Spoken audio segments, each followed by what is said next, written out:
actually. Go in here first, actually.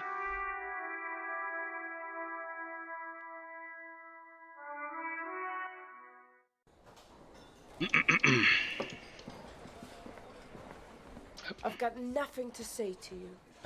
Whatever. Screw you then.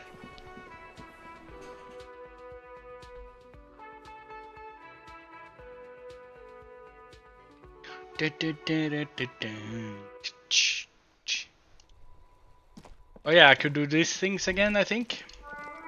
Oh, there's someone on the roof. How I get there?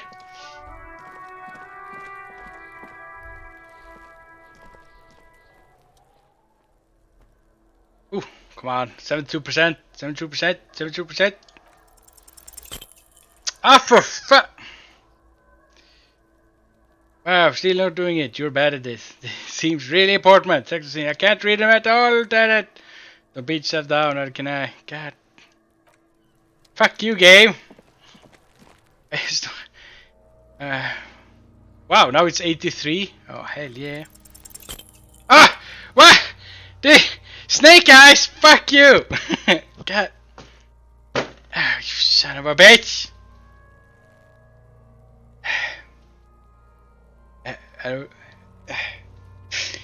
Hey, why? Fuck you, game.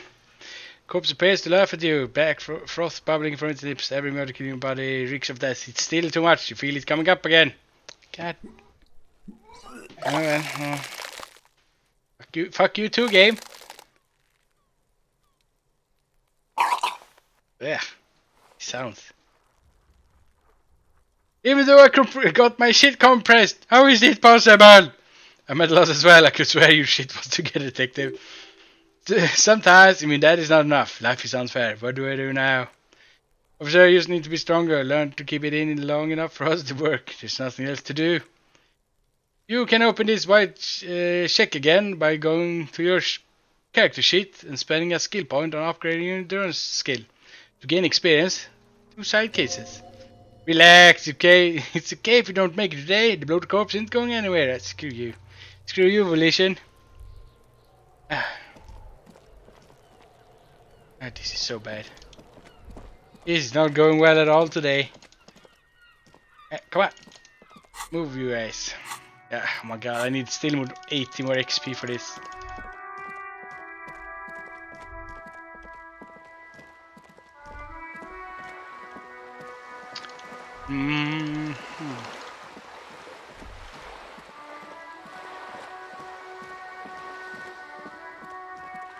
Okay, go over here. Unlock the door and stuff, and we are gonna enter. I don't care what he said. I'm still gonna enter the entire place. Let's see. This must be it. The basement door is weather worn. The copper nails are holding the upholstery in place. The copper nails holding the upholstery in place have turned green from the sea air, and there's a knocker shaped like a lion's head. Carefully knock. You knock silently. The upholstery muffles the sound. No response comes from the apartment. I guess no one is in. The lieutenant looks uncomfortable. Lieutenant, what's your opinion of the task you're undertaking? Let's be honest, this isn't what I own the RCM for, but Dale tells you something new about yourself. The lieutenant replies, still inspected the padded door. Apparently, working with the local Unibus to get info on the investigation is not something I'm squeamish about. So you don't mind if I unlock the door? I mind that a local thug is using RCM for his busy work. If this gets us to the bottom of this hanging, then I'm willing to look it over. On the other hand, he looks at the surrounding widows uncomfortably. We could just tell Everett we open the door and leave. No one seems to be telling us to see who actually did it. Lighter Everett, that's also an option. Yes, presenting a fabrication is known to get results here and there. He crosses his arm. You took this task, you make the call. The door is right there. Can you just open it and be done with this? Besides, if you never open it, you're never gonna find out what's behind the door. Well, let's use the key. You try to be as silent as you can to get the rattling the handle to loosen the bolt. Finally, the door unlocks with a small clack. Thoughts race through your head. The sound of the key turning still echoes in your yard. Hopefully nobody heard. Good job, let's go now. I'm sure there's nothing interesting in there. As you hold the open door, you can feel the air moving. A little draft. A whistle. We're going down there anyways. Gonna do this. Gonna take all the money. See, there's something here. Let's actually go here first. Smell of disinfectant in the room. Smells like chemicals. Colonial mug collection. A row of mugs sits on the shelf. Each one depicts a human figure, a dark-skinned woman grinning again amidst mysterious symbols, a broad-shouldered man shoveling potatoes and others. Tap on the mugs. A little ring.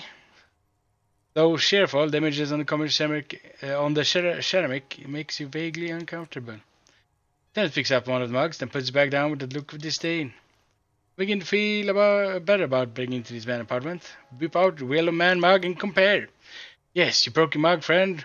We feel very much at home here. Same humor, the same mocking lines.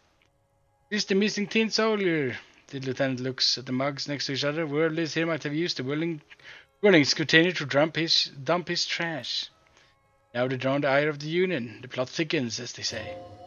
Perhaps you should break into apartments more often? Question mark. Do you really think it's the same person who put the dead man's clothes in the trash? Oh my god, the dead man, the guy that hanged probably lives here.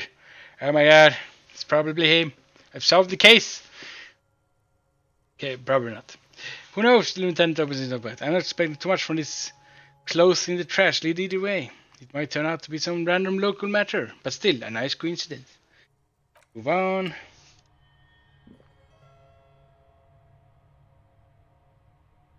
And they killed him because he was the racist in the wrong way around. Oh my god. We've solved the case, Goliath. Whoever lives here admires fair-haired fancy heroes with big muscles. Yes. Plus one logic. Honey. Right. We need more logics in our life. Ah, that looks much better. Yemdal man fan spotted. Oh my god. Oh shit. Book titled The Hidden World of Walking Sticks lies open. You can almost feel the warmth of the red sun on the flag. Encyclopedia. This is the flag of Ravashol, the suzerainty. What's with the sun? This is not one sun, but there are little suns dancing around the big sun. This is a sevenfold sun miracle. And that is... It's an optical... Sorry. Just had to yawn in the middle of that. Walking sticks like the insect or the cane-like sticks. Who knows, Goliath? Who knows? It's an optical atmospheric anomaly the first settlers saw happens in cold weather. 6 small suns around the big one. This complex halo phenomena is how old Ravashol got its flag. Lieutenant, the old flag of the suzerain. Point. He looks around in the front. The lieutenant is old-fashioned guy. Let's not bow to the flag. The flag doesn't seem to mind. It's just a colorful fabric with the sun sewn onto it. Like all feudal flags, it looks like a children's drawing. See? Small suitcase full of clothes. Guests are staying over? No, he's dead. He's trying to flee. Yes? Do you know about kids again? What do you want to know? Whatever. Take that another small time. Well, there doesn't seem to be anything here. Strange. Wait, the suitcase turned yellow? Oh, it did? Damn, I'm blind. I'm blind. Let's go back in. Oh, the outline? Oh, well. Oh, it did. Ooh, let's check that out. Noise. Wait. Still green here though.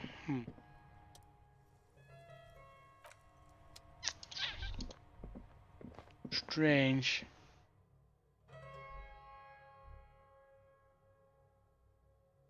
Drugs raise learning caps, but they're bad for your health. Nothing's bad for your health. Okay, so we need to let him know that.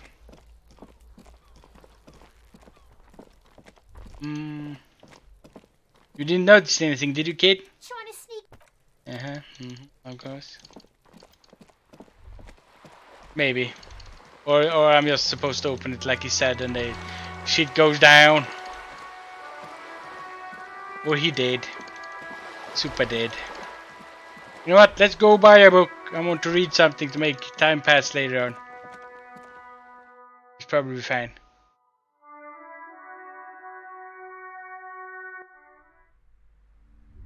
Do you have any cool books?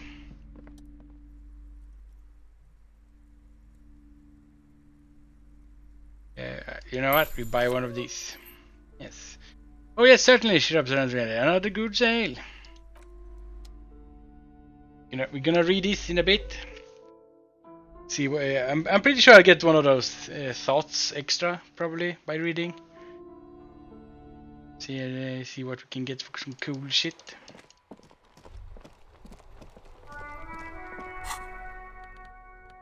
It's only this one, right? Yeah. But the Borscht spiked.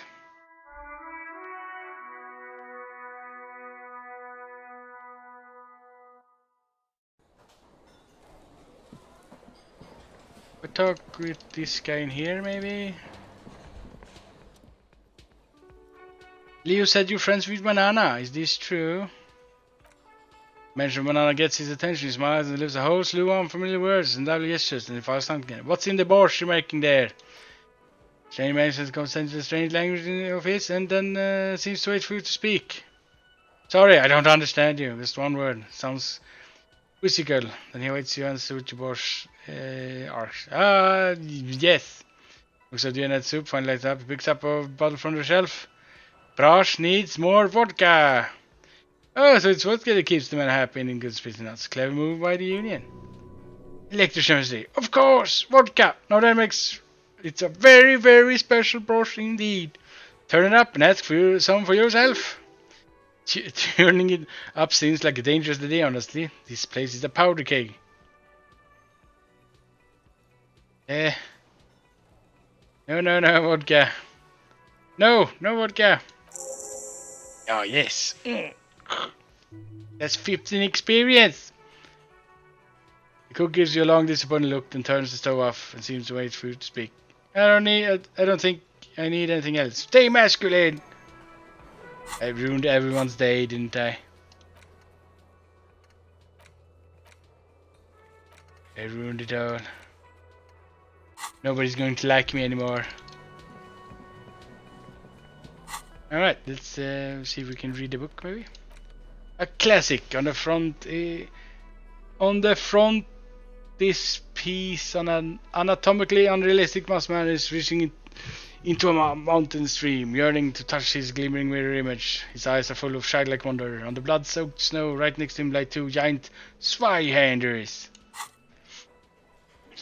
Jemdaler Man, the man from Jemdal. The cover of this tattered paperback features the man from Jemdal standing atop a pile of bloody corpses. His two Swineherders are crossed over his massive chest in a dramatic X, the blades dripping with gore. Hail ye!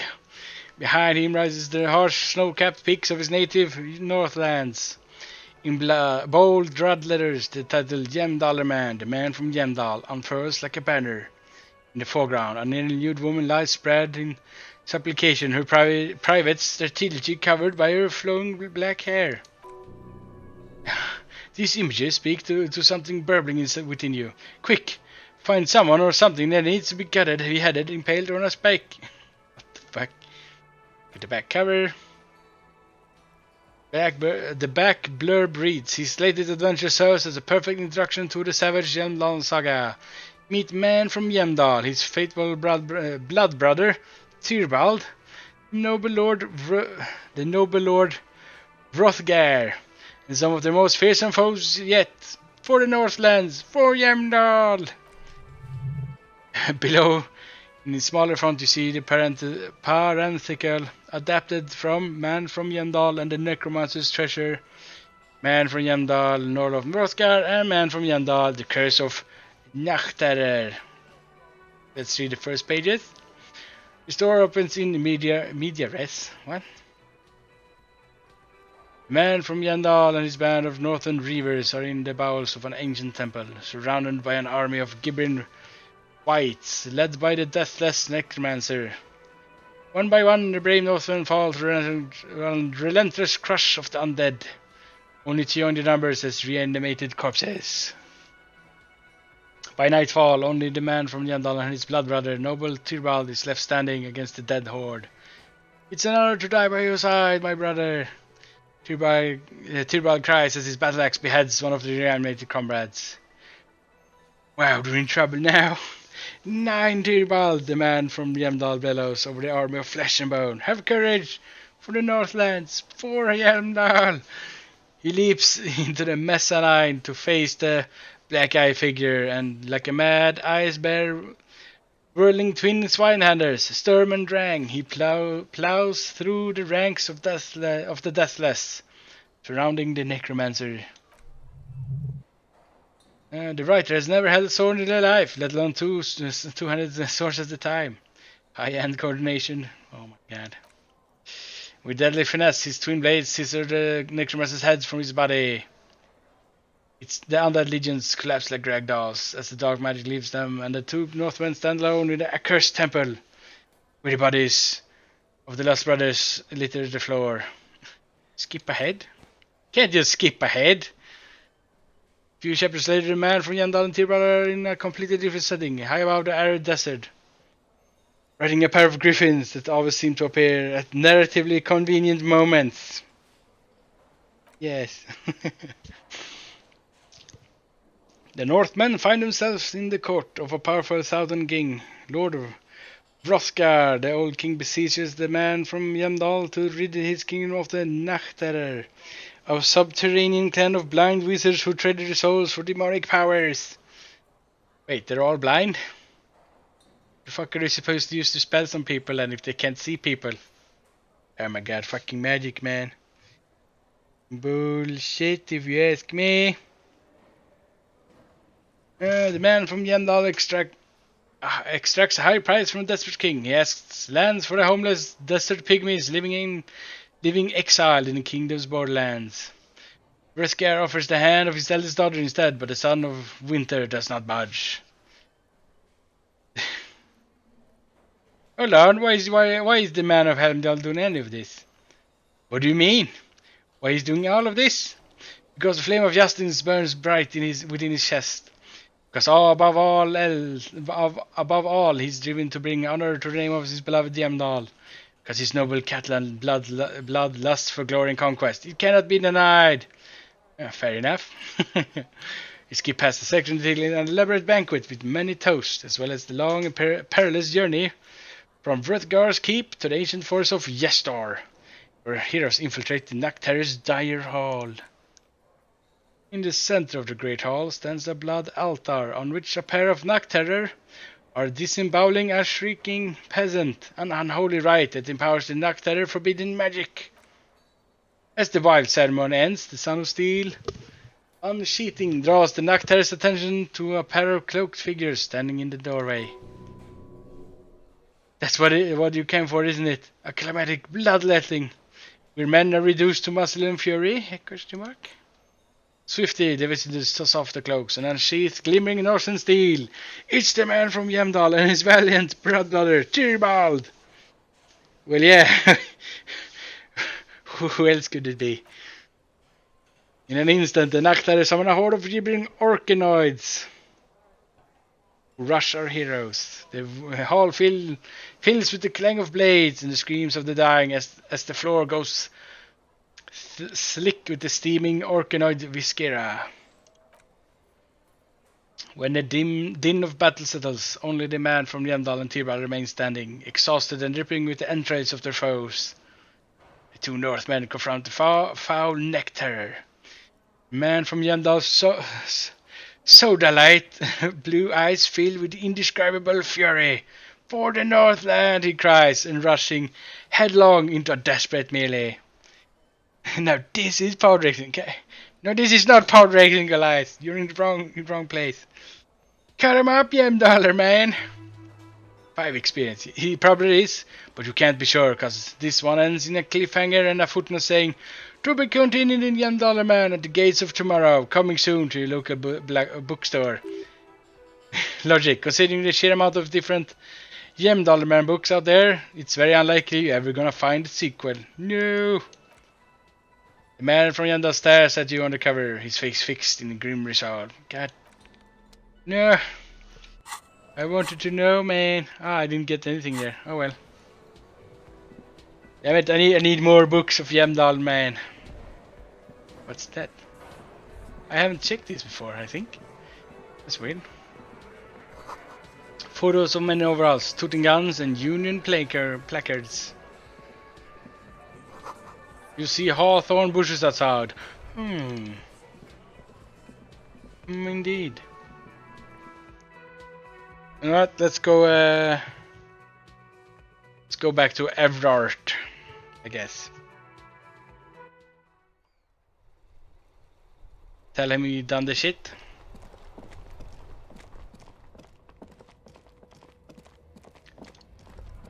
Oh yeah, it was up here, right?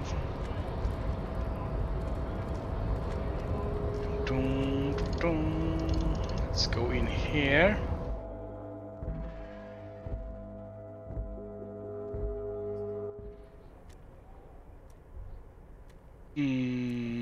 Yes. Bum, bum. Come on, game.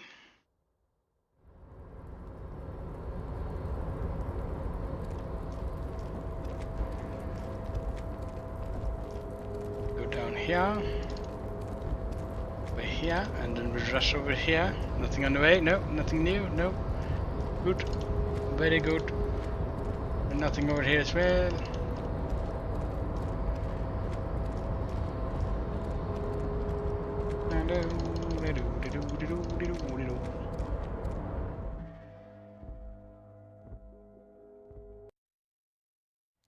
Oh, shakes have secret blah blah. Oh, couldn't read that. Hello, guy. Mr. Dubois, a pleasure as always. You don't have to sit down this time, since you're already sat on that chair. I opened it all you asked me. Can we discuss the murder now? Holy crap, that's a lot of experience. Nice. Very glad to hear that, Harry, he says with a smile. One question, you didn't actually happen to stumble in and see what's inside the apartment, did you? It wasn't me to go inside, so I didn't. You're right, Harry, you only had to unlock the door. He gives you a clever look. Which you did, so we're all good here. Now let's get down to business, down to brass tacks. It's time for men like me and you to figure out who's killed who and why. Tends to roll up his sleeves. Real police work is gonna start happening now. I promise you, Harry. This is gonna be good. Let's not go for... you said the lynching and the strike are related. How? Oh, I'm sure you'll figure out who the demo I was looking for. The bad guys. Wild pines. Sent to scare us. And another violent measure of the top hats to flat those caps. What do you mean? Harry, this strike is the culmination of many mistakes made by the Wild Pines group. They tried to shut the strike down by sending in armed mercenaries. You mean our victim? He nods gravely. A security contractor. Can you imagine that? Workers standing in peaceful protest, united in the spirit of fellowship, and send hired killers to mow us down with machine gun fire. He performs a motion as if spraying bullets from a machine gun. I'm talking beasts, hardened killers from proxy wars in Yisut, Seminine, Saramiricia, you name it, they've done it. Raping, killing, burning villages, killing little children for the Senorita Pineapple Company, Harry. Everything they did there, they brought over here. They want to turn Ravachol into third world slum. Honestly, the only thing they didn't do is kill the village elephant. Go on. Now, I haven't personally witnessed the brutality out there. I have the luxury of staying in my container, you see. If I need to go somewhere, they just move my container, he laughs. Okay. About my fun container? I'll go on about my fun container. He says, it's a hoot, Harry. Who knows? Maybe you'll be in here the next time they move it. It'll be very fun, I promise. But enough about me and my container. His face turns serious. The killers the company hired, I think there were 3 of them. All hardened commando types. One of them got downright suicidal, getting drunk, violent, and a little rapey. He shakes his head. Even their own negotiator couldn't control him. That's your boy. The one who likes hanging out and trees. By negotiator, you mean Joyce? Harry, he says, ignoring the lieutenant, what you need to realize is we dock workers are no pushovers. We got grit, Harry. This whole neighborhood does. Push us hard enough and we push back. And when we do, he raises his finger, we push to kill. Wait, the whole neighborhood is in on it? Potentially, Harry, potentially. We got arms wrestling champions, rowing club people, ex-coal miners, tough guys, all ready to spring into action for their home base. Who exactly did the pushing? There's a militant wing inside the Union, a group of people whose duties don't involve manual labor, but keep peacekeeping in the neighborhood, making sure everything runs smoothly. They're like you guys. He nods at you and the lieutenant, idealistic people who want to make sure bad things doesn't happen. And they already have, well, and if they already have, well, punishment must follow. So these idealists killed your victim? One day, Titus Hardy, leader of this peacekeeping faction, comes up to me and says, Boss, socialist democratic fervor drove us to take it upon ourselves to kill this beast that was burning the land. We probably worded it differently, but that was the idea. Sure sounded to me like they killed him, he chuckles. I gave them 2 weeks paid leave and told them to lay low to avoid retaliation. Aren't you worried we might arrest them for this? Oh, I'm not at all worried about that. These are not the kind of men who get arrested. They're Martinez boys. Tough and gritty. I like to see the man who takes them in, he chuckles. Besides, I sent my lawyer girl to look after them. Okay. How do you show the mercenaries, however? How do you know the mercenaries were hired by the shipping company?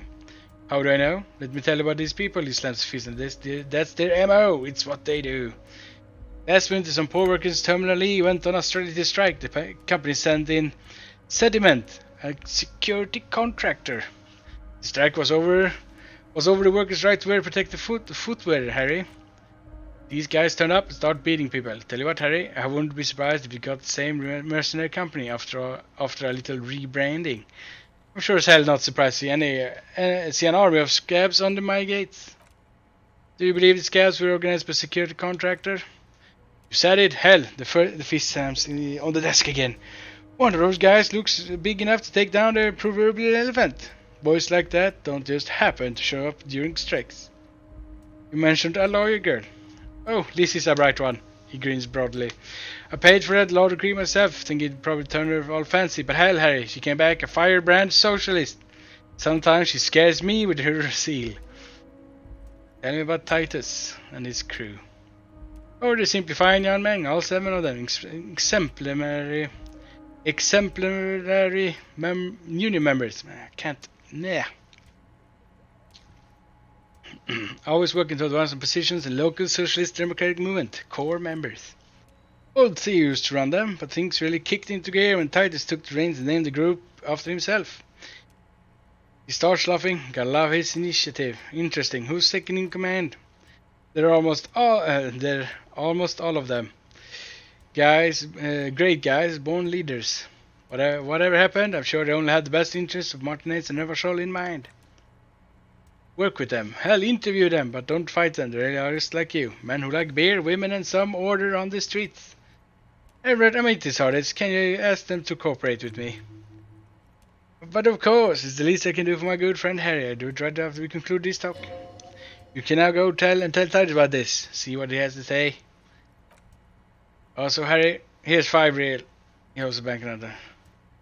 Wait, why are you giving it to me? I'm not giving anything. I was holding out 5 real. Need to say this is another move. Don't take it. I don't need it. I only want you to help me with the Hardy Boys. Oh, I wasn't over to. He's holding it out there. He pockets the bill. But I'm willing to share information. Was there anything else? Good talk. Conclude for now.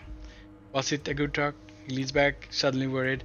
I'm not sure we made much headway here. I was hoping we'd bust the case open. Heck, I even want to tell you that I really want to achieve with the strike.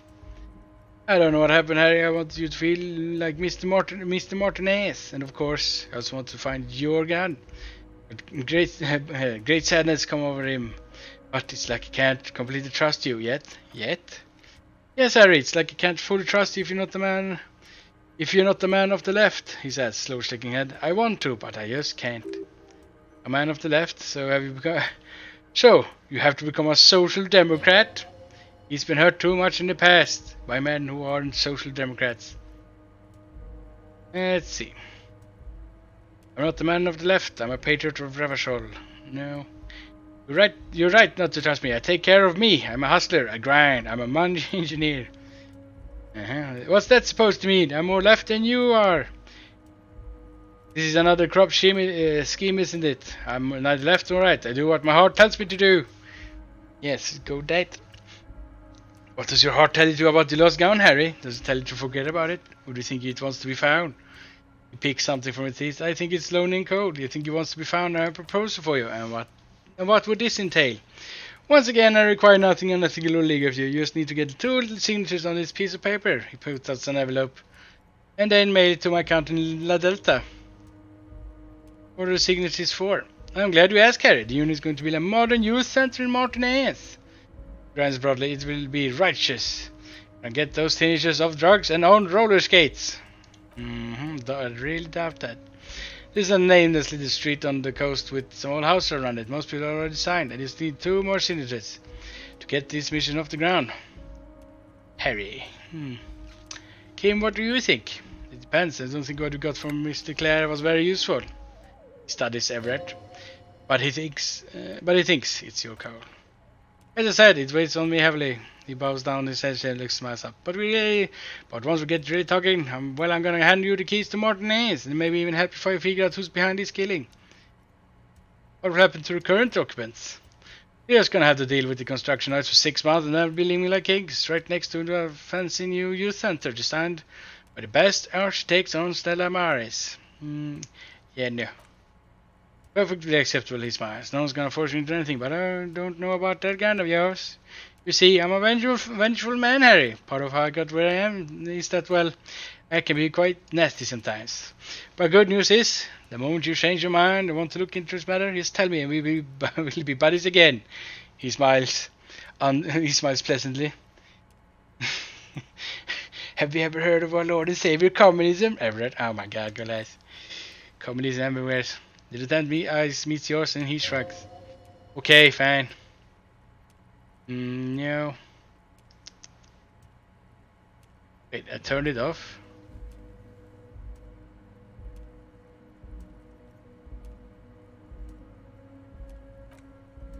What? Doing looks confused. The shady brew, you told me to make it even shady. I didn't. It had alcohol in it. Now there's no alcohol. Did I? Well done then, Harry. I liked not knowing about it, and I'm sure you made the right call. I spent the whole day delegating tasks. It's great to see people taking initiative. Ah, PXP. I don't even know what all this means. Brew, shady, alcohol, turn off. I'm gonna let the world surprise me. I'll be back. See you soon, the badon. The man raises his hand for farewell. Just kidding, but not too much. You know what? I need more endurance. I think I need more endurance anyways. Indeed, like this. Yeah. Do I have any stuff that gives endurance?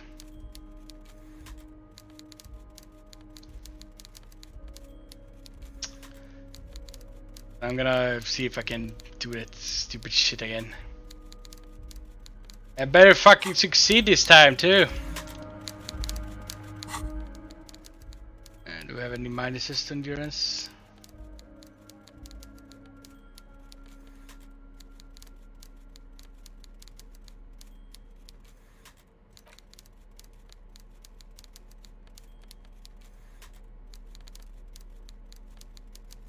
No, it doesn't seem like it.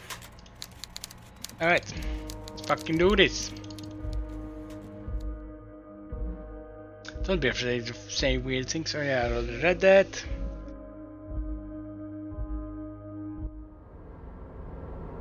Let's see. Nothing new with you, Leo? What was that? Time for another snake eyes? Probably. Yes, I did. Yes, I did. It's like Lady Larisse said when she opened a bathhouse in the basement of my apartment building. They can only get so far before they're aching to get back. And a lot of folks really did keep coming back. Leo, in the future, can we keep these greetings shorter? Sure, mister, absolutely. I'm always willing to help out nice fellows such as yourself. He smiles. He smiles his disarming smile and looks you deep in the eye. Okay, I'm off. Nothing new there.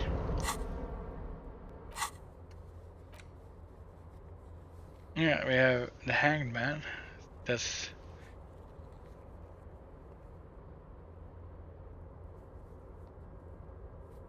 Barbell. Oh, that's the one. Map 1.